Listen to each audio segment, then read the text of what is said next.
Hey guys, welcome to the daily news analysis of 24th of February guys. Let's see the very first news. First news is about Enforcement Directorate.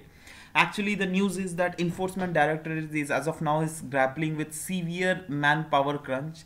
Right, there are around vacancies of more than 300 around investigation officials at the time when the importance of this Enforcement Directorate is that huge. Now, what is this enforcement directorate? Why I'm telling that the importance of enforcement directorate is that huge? Because that is the law enforcement agency and the law intelligence agency which is responsible for enforcing the economic laws and fighting the economic crimes in India, and it is a part of Department of Revenue, Ministry of Finance, and it enforces two key acts of the India, that is Foreign Exchange Management Act 1999 and Prevention of Money Laundering Act 2002. And at the time when it is grappling with such a huge manpower crunch, it means that when there is when there is a actual strength of this much of people in enforcement directorate office, then now the situation is that this much only peoples are situated there.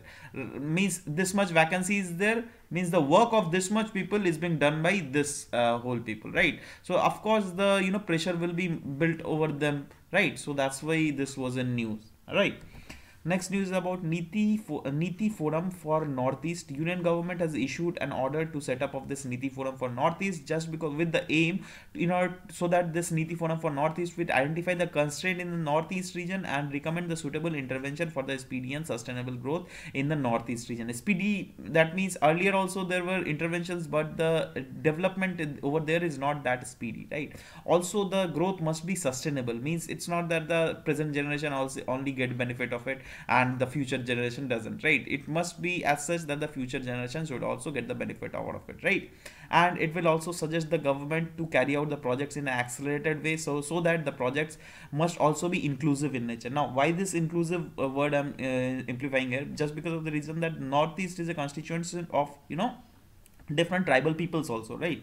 So since different tribal peoples are there, so it must not happen that okay, government is carrying out these developmental activities, but the concerns of these tribal peoples are not taken concern of, right? So inclusivity here just means that every sort of people must be consulted whenever some sort of development projects are carried out there, right? Now it will also recommend the suitable interventions to the government, and also tell the government so that they can address the identified constraint, the present constraint in the Northeast region. Also, the members of the forum will be the chief secretaries of the northeastern states of different states, who are called the Seven Sisters, and those Seven Sisters are Sikkim, Arunachal Pradesh, Assam, Meghalaya, Tripura, Mizoram, Manipur, and Nagaland. Right. So these are the very Seven Sisters of northeastern states, guys. Next news is about government reboots ENAM program. Now, basically government has rebooted this ENAM program just because of the reason that by 2022 the aim of the government is to increase the farmers income by double digit, right? By double whatever the income the farmers is earning now. So for that, government is doing all round initiatives so that this could be actually be achieved. And for that, government has engaged more farmers on the electronic national agriculture, pardon me guys.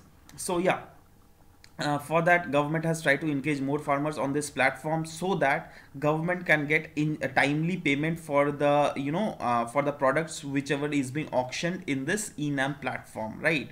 Also guys, with this, government has unveiled new mobile payment facility with Bhim, right? And also these ENAM platform will be available in different regional languages, so that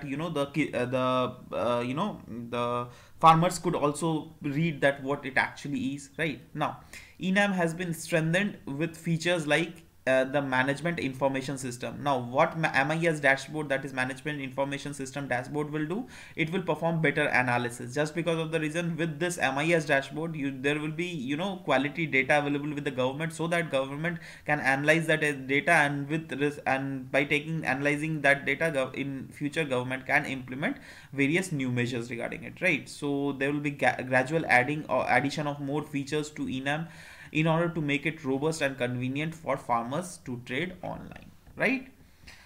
Now let's see about UPI and Bhim. What is this? So basically the advantages of UPI is is that it can carry out real-time settlement of fund. It can send money through this, fund can be sent with a virtual ID. That is no need to remember or share the account details of the person. It will also add there will feature to add multiple bank account in the same application. Also, the application of the UPI will allow users to transact from 50 rupees to 1 lakh rupees. Now let's read about Bhim. Bhim is named after our Baba Rao Bhimrao Ambedkar, Baba Sahib Bhimrao Ambedkar, and it basically full form if Bhim is Bharat Interface for Money. It is a digital mobile application platform which supports Aadhaar based payments, and also guys it is based on unified payment interface, and it transfer money digitally without going to bank, and it is developed by NPCI, that is National Payment Corporation of India.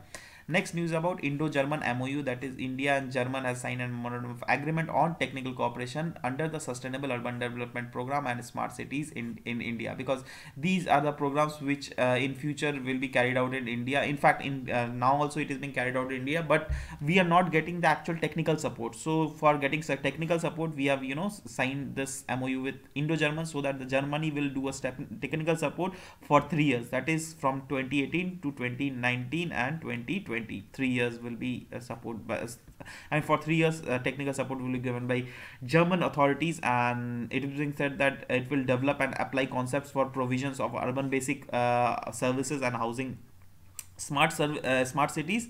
Also guys, technical cooperation to support approaches in integrated planning and affordable housing and basic services will also be done, and for this only technical cooperation will be given by Germany, and particularly with the focus will be on 3 things, that is water, wastewater and solid waste management and their mobility, right?